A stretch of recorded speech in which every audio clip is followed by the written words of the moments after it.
ką, grįžtame po pertraukėlės ir ką Dovaras turi mums pasakyti? Aš turiu ką pasakyti. Grupė turi klipą pavadinimu Snake Pit, ar ne? Turi to. Kuris buvo nominuotas MTV Baltics, tokia televizija buvo. Nominuotas nebuvo, bet jis įsukusi eterį ir buvo ten kažkokie geriausi Lietuvos 10. Buvo ten kažkur, MTV, ten tas klipas. Ir dabar pasakysiu, jis buvo rodytas mūsų laidoje 2 kartus. Šitas klipas buvo rodytas. Taip, tai visi matėte ir galėjot susipažinti su AR muzika. Tai dabar noriu paklausti, kaip tas, girdėjau, tas klipas buvo filmuojamas tokiom atšiauriom sąlygom, kaip viskas vyko. Papasakokite apie jį. Šalta žiema. Beveik buvo žiema. Ten toj vietoj čia toks didelis angaras. Didžiulis. Jis neatrodo ten didelis, bet jis ir didžiulis. Jis buvo visiškai nešildomas. Ten kiek, nežinau, plus 6 gal tokie, geriausiu atveju. Ir mes ten, žinai, maikutėmis, maškinėliai, jo, maškinėliais. Jo, tai buvo labai šalta, nes 24 valandas tokiam šaltį, tai visą parą darėte? Taip, visą parą. Mes buvom parą. O žmonės, kurie ruošė ir po to viską tvarkė, tai jie buvo, nežinau, 30 buvo. Turiu klausimą, pertrauksiu, ar sunku Lietuvos grupiai padaryti videoklipą?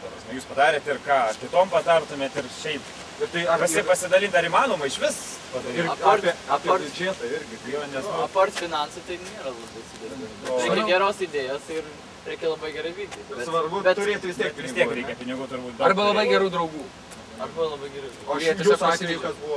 Ir to, ir to. Ir to, ir to. Ir pinigų biškai? Net gal daugiau draugų vis. Gerai, turime... Mes tokie friendly labai, friendly. Draugiškis. Ai, nuvaik, Džošai. Čia filmuoja. Ten rimtai atrodo ir rokerį, o čia taip pat. Čia dabar. Turim, štai ką turime. Šiltas, žinai, nešaltas. AR albumas naujausias Minimalistic Life. Čiuk, čiuk, čiuk, čiuk, čiuk. Ir grupė nori jį pralošti mūsų laidos eteryje. Privalo jie pralošti. Ir dabar jie užduos klausimą. Ir Aurimas užduos klausimą ir atsakymus. Bosistas. Ir atsakymus siūsite mums elektroniniu paštu, kuris bus užrašytas apačioje. Viskas bus laidos pabaigoje. Taip. Taigi klausimas. Klausimas gatvėje. Kas yra Lietuvos himno autorius? Kas yra Lietuvos himno Muzikos ir žodžių autorius? Labai gražus klausimas. Taigi, atsisveikiname su grupe AR ir linkime jiems tolimesnių, gerų, kūrybingų metų, koncertų, albumų, pinigų ir viską. Dėkui. Birželio 18 dieną, 17 val. Prie kino teatro Garsas muzikinės pramoginės laidos Muzikinis Rūsys pirmojo sezono uždarimo koncertas. Renginyje dalyvaus grupė AMP, Mono, Night, Vru, Shakespeare, Krylitas Fortas, Reit ir vakaro vinis Laiptai. Aptapatį 22 val. Arena Pizza, Radikalas, Stogas, Evro, DMK, DJ Senis, Gazas ir Alhisa. Renginį remia parduotuvė Muzikinis Rūsys, UAB paskatina Arena Pizza, Panevėžio balsas, KSV Plus ir Radio stotis Pulsas. Gal žinot, kas sukūrė Lietuvos himnui muziką bei žodžius? Paprastai. Nu, kas sukūrė Lietuvos himnui? Tai čia ne Kudirka? Taip, mes ir klausėm. Tai keistas labai klausimas, žinau. O čia, kodėl čia reikia atsakyti? Nu, muzikinė laida grupė uždavė tokį klausimą, mes išėjome gatvėje klausyti žmonių. Kudirka? Dėkui. Kudirka. Šaunuoliai. Dėkui, atsakymą. Kudirka. Dėkui. Jūs dar filmuojate? Tai filmuojam. Neišvengiamai reikės atsakyti. Kodėl turėtume nežinoti? Tai tai pasakykit. Kas pakartokit? Ne, dėkui jums labai. Kaip? Kas sukūrė Lietuvos himną? Mindaugas. Mindaugas karalius, o himną kas sukūrė? Kaip? Kas Lietuvos himną sukūrė? Ne Mindaugas. Ne Mindaugas? Ne Mindaugas. Nu. Vincas... Vytus. Nu, padėk Dovarai žmogui. Kudirka. Kudirka. Ačiū už atsakymą. Ačiū už atsakymą. Vincas Kudirka? Dėkui. Girdėjęs kažkur buvo šis. Dovarai pagelbė. Kudirka gal tai? Teisingai. Dėkui. Dėkui už atsakymą. Vincas Kudirka. Tai kartu gali pakartoti. Vincas Kudirka. Muzikinis Rūsys, garso apšvietimo ir muzikos instrumentų parduotuvė, garso įrašų studija, renginių organizavimas, įgarsinimas, apšvietimas. Laukiame jūsų darbo dienomis nuo 10 iki 18 valandos, o šeštadieniais nuo 10 iki 14 valandos. Čia jūs rasite tai, ko jums reikia. Adresu Panevėžys Respublikos gatvė 28. Maloniai kviečiame užsukti į muzikinį rūsį.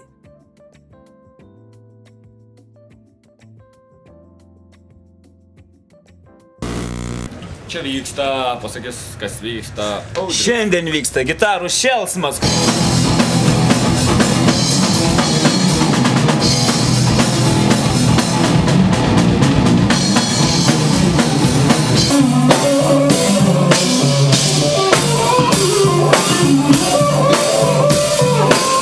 Muzikinis Rūsys kalbina gitarų šėlsmo organizatorių.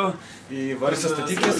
Julius. Taip. Tai va, ir papasakok, kaip kilo pradėti organizuoti tokį renginį mintis. Iš tikrųjų, viskas prasidėjo internete, bet yra toksai gitaristų mėgėjų ir profesionalų ir ne tik forumas Gitara LT. Jis dar veikia, žinote, jis veikia, jis gyvuoja ir po puikiausiai. Ir tiesiog dalyviai kars nuo karto vis atsiųsdavo savo kūrinius. Tenai pasirodė, sako, įrašai, iškas yra tokia tema įrašai, visi siunčia savo įrašus, visi ten kritikuoja, kažką daro, iškas komentuoja.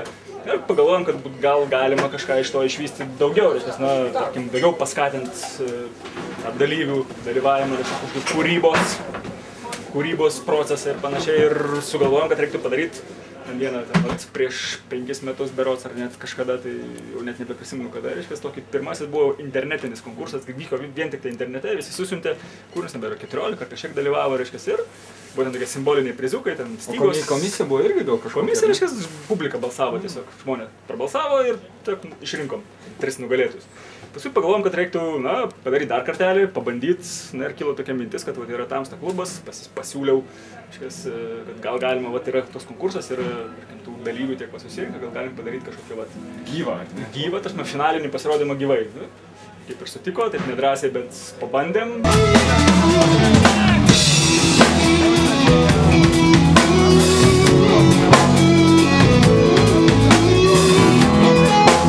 Turime dar vieną gitarų šėlsmo dalyvį, prisistatyk.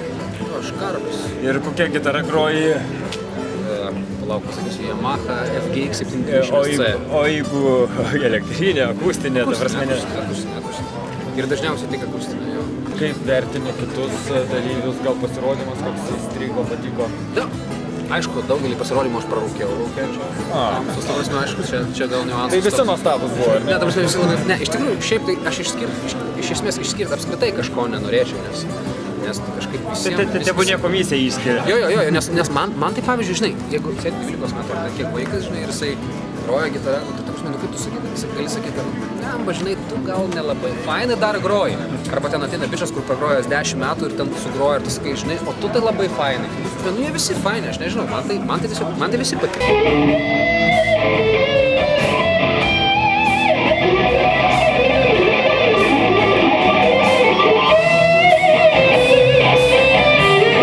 Va, turime dar vieną dalyvę ir prašom prisistatyti. Rūta iš Vilniaus. Aišku, kaip kilo mintis sudalyvauti tokiam konkurse? Tai labai dažnai dalyvauju.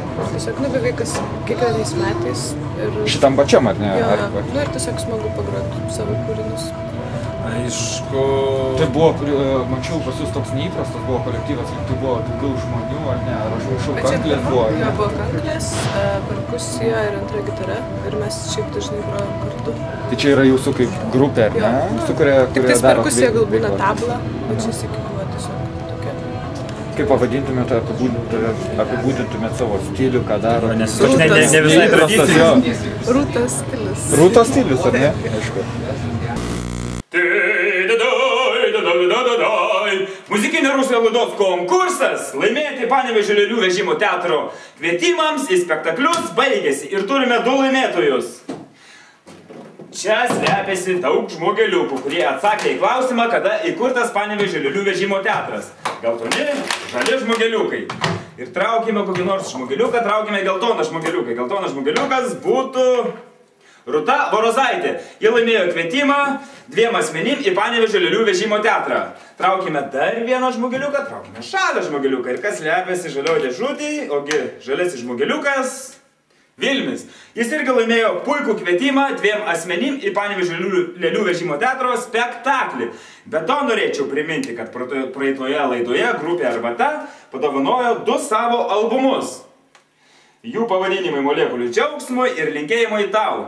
Žmonės, kurie nori laimėti šios puikius albumus, grupės Arbatos, turėtų atsakyti klausimą, kokią aukščiausią vietą lietuvių muzikantai yra užėmę Eurovizijos konkurse.